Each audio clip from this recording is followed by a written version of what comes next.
What is going on, guys? It's the Mad Dragon. It's Monday, and that, of course, means we need to check out some world rankings. Obviously, now it's changed up a little bit because of the Rugby Championship, which we were covering over the weekend. One of the videos did extremely well, way better than I ever thought. Springboks versus New Zealand match report went absolutely ballistic. It's like the fourth highest viewed video ever on my channel, and it did it in 24 hours. It's up to like 10,000 views. Absolutely ballistic. Bunch of new subscribers. Hello to everyone who's new on the channel. If you're not new, but you're still checking out the channel, feel free to press subscribe. It's free, and you can always unsubscribe later on if you really want to, but come on, who wants to unsubscribe? The content's absolutely brilliant. So as we do on these Monday reviews, we're going to go through the world ranking, see what shifted up because of the results on the weekend, and then afterwards, we'll talk about the Superbru results, because there's some quite interesting topics to go over from these games. So in terms of the world rankings, what we'll start off with here. Obviously, only 2 games this weekend, so we're not going to be really looking down here, which is what we were doing in the July internationals, which was really fun to just keep an eye on some of these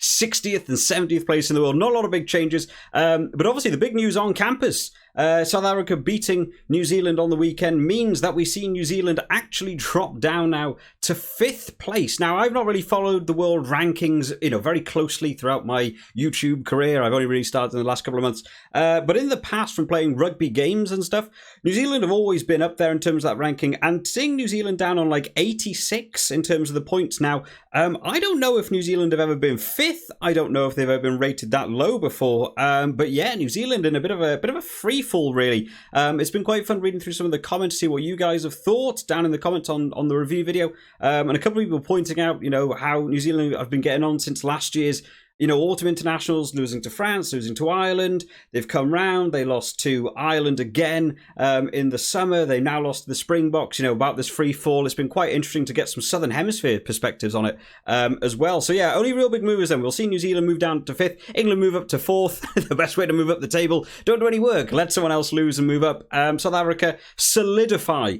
that 3rd place. Another big talking point here.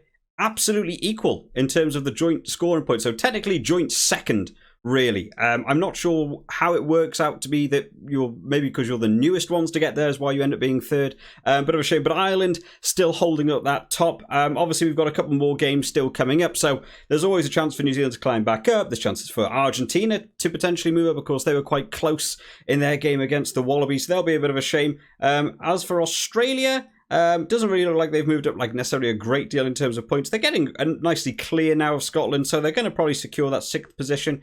I imagine if there was some really big results, I don't know. I think you'd probably have to be seeing Australia actually beating New Zealand in their games coming up later in the month or so. In order to see that swap around, and you'd probably have to see South Africa beat them again, and then Australia beat them in order to overtake. So I'm not sure how many changes we're going to see between sort of 5th and 6th, but always likely. But I believe if New Zealand beat South Africa next weekend, or this weekend, technically, that you might see them just move back up into 4th ahead of England again. Some of these point scoring systems are a bit random, aren't they? In terms of world rankings. But yeah, not a lot of shifts to talk about, considering what we were doing in the July internationals, but always a bit of fun news to check out. Moving on there, we need to talk about the Superbru. So we had some big results. I did terribly. Don't know about everyone else. How did everyone else do? I was awful. Yeah, only 2 games to talk about, so we'll go through them quite quickly. But of course, we have the fantasy one to talk about as well, so that will take a bit longer. So overall, let's go over to the round, start off rather than the matches. So up at the top, Irish dude, 8-3, 8-3, 8-3, all that nonsense. People love their numbers. Comes out on the top, 4 points, both calls correct, plus a match point, plus a bonus point. We'll see you get up there. Top-notch rugby coming in very close in 2nd place on 3.5, just only getting half the point from the bonus points as opposed to the full 1. And then we've got Mojo down in 3, getting a bit closer into the 2.5s. And as you get down and down and down, you'll see here about half the table joining me. Really low down. A lot of people, I imagine, were just the ones that went for picking Argentina, or maybe picked Australia and picked New Zealand. Pretty much just getting one game right. We'll see is all down here. We're all the same. So we're all equally bad. I really thought Argentina were going to win that game. Even just watching it, I thought it was going on. But congratulations to Irish Dude taking the lead going into the Rugby Championship. In terms of the matches, because I enjoy looking at some of these stats. I enjoy sort of going over, see what people picked. So actually, Australia were heavy favourites going in. That's quite surprising. I really thought more people would be sort of 50-50. And even going into the sort of 70th minute, I still thought maybe Argentina would hold that out. Australia, of course, winning by a big margin in the end. And to be fair, the pool is a bit more 50-50 than it was in terms of worldwide. But yeah, Australia was the way to go. And of course, we see there Lord Nicholas and Top Notch Rugby both guessing 15. I'm going to guess it was exactly 15. Yes, it was. Oh, that's some harsh luck there for Connaughton's Rugby on 16, off by a point. Very, very close. In terms of South Africa, New Zealand, I did get this one correct. I did not expect the sort of blowout score, the 16 points. Big result there. Wasn't really expecting to go there. I went quite low. I was down there in 3. A couple of people joined me in 3. But yeah, up here with your big boys where you wanted to be. This is where Irish Dude pulled away. Beating everyone out there. A couple of 12s, a couple of 20. Wow, Mojo was super confident in South Africa. I mean, to be fair, a couple of people were saying they didn't know whether New Zealand deserved the try. So, I mean, you would have been close there had they not scored their one try. But yeah, that was that's a bit of a shorter roundup for this week as opposed to what we were doing in the July International. But fair enough. Well done to Irish Dude for taking the lead. Of course, all still to play for, as we like to do. Is we got one round, 2 fairs. Something nicer in this tournament is we have multiple rounds. So there's always a chance to come back, which is something we'll have to take into consideration when we talk about the fantasy. Now, the fantasy we've never sort of displayed on the PC before. It's a bit chaotic, not going to lie. Superbru needs to make this way simpler. We've got a bunch of colours for how people have done. We've got some ticks. We've got some things, some teams, some names, what they're all doing, directors of stuff. No idea what's going on. Way too complicated. Someone needs to get in and sort that out. Can I also just say how proud I am that we actually have now got an image for the thing. Absolutely love that. We're moving up in the world, guys. So overall in terms, because I did look at it on my phone, the leaderboard's slightly easier to understand. On your phone app, it is way easier to understand what's gone. But basically, this is the results of how everyone turned out. Superbru was quite slow with doing updating. I did see even like 5 hours ago, I had like 89 points, and I had people like Malcolm Marks on my team who had scored rubbish. And I thought he had a great game. So they've done some updating. There's some new stuff gone on. So I've moved up a bit. I'm now here. I'm now in 9th, which unusual for me, but there's not a great deal of points difference. Not a lot of people actually scoring well. Top of the leaderboard is Alex. Now, I know Alex in real life. She said she wanted to get involved. She didn't know a great deal about rugby. She's been watching the channel. She decided this would be the first time ever to get involved. First round ever in Superbru, takes the lead. That's just a sign that doing the fantasy league is open to basically anyone if you just have some good picks. Now on the PC it's a little bit complicated, but you can sort of work it out. So basically each individual colour is the position and how many points that person scored in each position.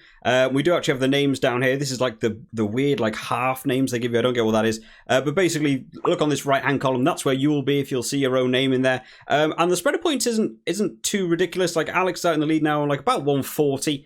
I'm down on 115 and I'm 9th. So, you know, there's only 25 points or so. That's picking one good captain 1 week. So it's all still to play for. A couple of people not getting their picks in, either just didn't lock in or just didn't have time. It's a bit of a shame you can't see everyone's players because I did go through on the phone app and had a look. There were some really interesting picks. Went through Alex's picks, was one of the few people to actually pick Boffelli as the kicker, which, you know, what a great outside call. Wasn't expecting that one. I went for Andre Pollard, who scored well, but Boffelli making those good points up. A couple of people in these top rows here. I was having a bit of a look through. You can see some big scores in the red. That is mainly down to Pablo Matera. Anyone who picked Pablo Matera is tending to score in these big points, managing to get there, or had a captain in that forward section. Yeah, kickers were difficult to come by. A lot of fly-halves not scoring particularly well. Really wanted to be having Andre Pollard. Bowden Barrett was actually the best fly-half of the round if you exclude kicking. So that was the way to go. Again, I checked out Alex's team. She picked Bowden Barrett as not only the 10 but also a captain, so also got really good points there as well. For anyone interested, Faf de Klerk was the highest scoring scrum half of the round. How bonkers is that? The man who played 30 seconds of a game before getting knocked out was the highest scoring, because he got 2 points for coming on, 2 points for winning, and obviously no penalties against him. So none of the scrum halves particularly scoring too well. People who picked centres. Centres was a big interesting area. Centres were in blue. Now, centres really didn't score very well across the board. However, 2 centres that did score well, both Ikitau and Hunter Paisami. So if you had your Australian centres scoring really well, I believe it was Scottish Squid. Unfortunately, I can't see the actual people that you picked, but I think you had both of the Australian centres. So that was the great way to go there. I did have Paisami, but Ikitau scoring some big points there as well. But yeah, like I said, obviously all still to play for. I think there's a good chance to come back here. A weird first round. Not a lot of people really sort of exploded. A lot of teams quite even in how they were working. Realistically, it looks like you probably should have gone for some Australian backs. And Argentinian forwards scored really well. They actually scored better than the South African forwards. Very bizarre. I really thought that was going to go the other way, but that's how the stats work on Superbru. So hopefully everyone's there. Congratulations to Alex on the first ever round of Superbru winning in one go. I mean, that's the way to do it. And then we've got T-Tank in second, Scottish Quid in third, and WRU there in fourth, and it slowly begins to drip down. I mean, to be fair, it's quite close. I mean, realistically, the 3 here, 7th, 8th, and 9th, we're only about 2 points away from each other. There's, half a point in it there. Oh, there's a point in it between 2nd and 4th. Alex got a bit of a clear lead, but all still to play for in the next round. Hopefully, you guys have enjoyed this video today. If you enjoyed this sort of content, make sure you are subscribed to the channel. We're on the way to 2,000 subscribers. It's getting really, really close. So hopefully, you guys have enjoyed. And if you've enjoyed it today, make sure to leave the video a like. It does really help a channel out the size of mine compared to some of the bigger YouTubers. So make sure you click likes. It really does help the channel out. Hopefully, everyone's going to get their teams picked in. We'll, of course, be doing the preview videos coming up for this week, and then the match reports on the weekend as well. So make sure you hit that notification bell so you know when the latest videos are up. I hope you've all enjoyed today, guys. I will see you all next time. Bye bye.